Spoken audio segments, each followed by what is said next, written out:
मुश्किल हो सकता है।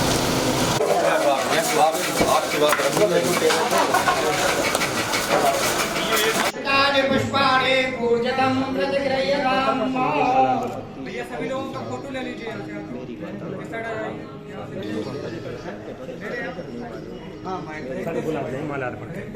माइक दो उधर।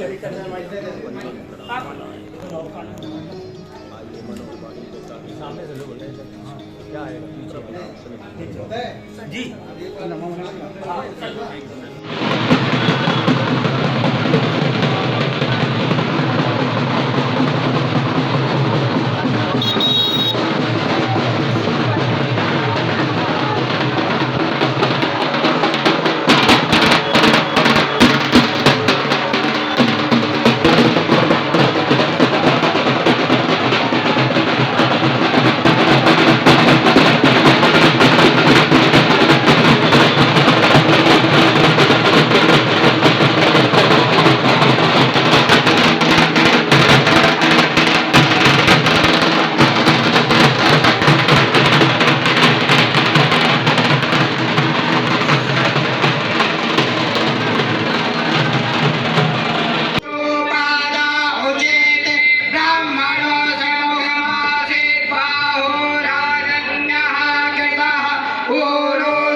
प्लास्टिक ये आपका कार्य रहेगा।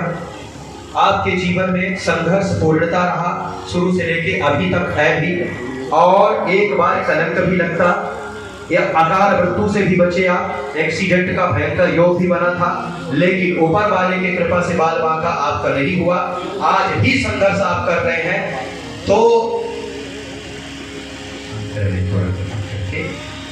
दो इसमें स्त्रियों का विशेष कुछ नाम कुछ विषय आ रहा है, इसलिए मैं यहाँ नहीं बोल सकता, मर्यादा का विषय है, मैं आपको पर्सनल समय दूंगा।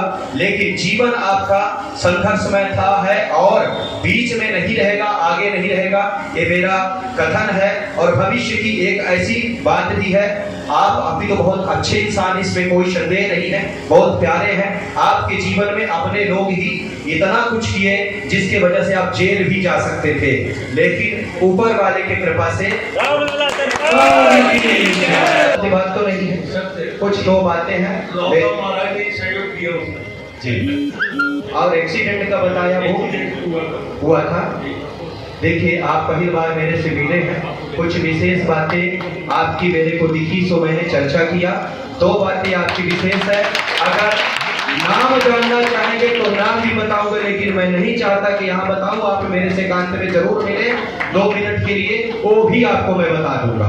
मर्यादा पुरुषोत्तम पूज्य आचार्य पुरुषोत्तम दास जी महाराज अयोध्या छोटी छावनी वालों का नाम तो सुना था। आज सौभाग्य से माँ मैया के आशीर्वाद से उनके दर्शन भी हुए और उनसे मिलना हुआ। तो अद्भुत संत हैं, जो सनातनी की खोई हुई शक्तियाँ थीं। ऐसे संतों को देखने से ध्यान में आता है कि ये शक्तियाँ जो पहले हम लोग सुनते थे कथाओं में, तो ऐसी शक्तियाँ आज भी ऐसे त्यागशाली संतों के साथ हैं।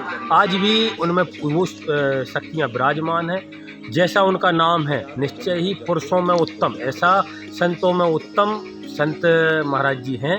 और अथाह ज्ञान, ऐसा हमको ध्यान में आया। इनके त्याग, इनका तपस्या, इसका परिणाम ही हो सकता है ये, क्योंकि इतनी सरलता से यह ज्ञान प्राप्त नहीं होता। तो ऐसे तपस्वी संत के दर्शन करके जीवन धन्य हुआ, ऐसा महसूस होता। आप समाज के एक सम्मानीय व्यक्ति हैं, और जैसा कि बताया गया था कि वो वर्तमान भूत भविष्य की बात बताते हैं, तो क्या इसके बारे में क्या कहना चाहिए? निश्चय ही ऐसा है। मेरे विषय में भी बताया, आने वाले और भी लोगों के बारे में बताया, भूतकाल के विषय में और भी कई संत बताते हैं, वर्तमान का भी बताते हैं, इन्होंने भविष्य भी बताया, भविष्य में क्या होने वाला है। कैसे होगा, डंके की चोट पर होगा, ये इनकी जो दृढ़ता से महाराज जी का कहना है वह निश्चय ही लगता है कि ऐसा होना चाहिए सर। और महाराज जी भविष्य, भूत और वर्तमान तीनों कालों पर अपना नियंत्रण रखते हैं, ऐसा ध्यान में आ रहा है। क्या नाम है? राव उदय प्रताप सिंह।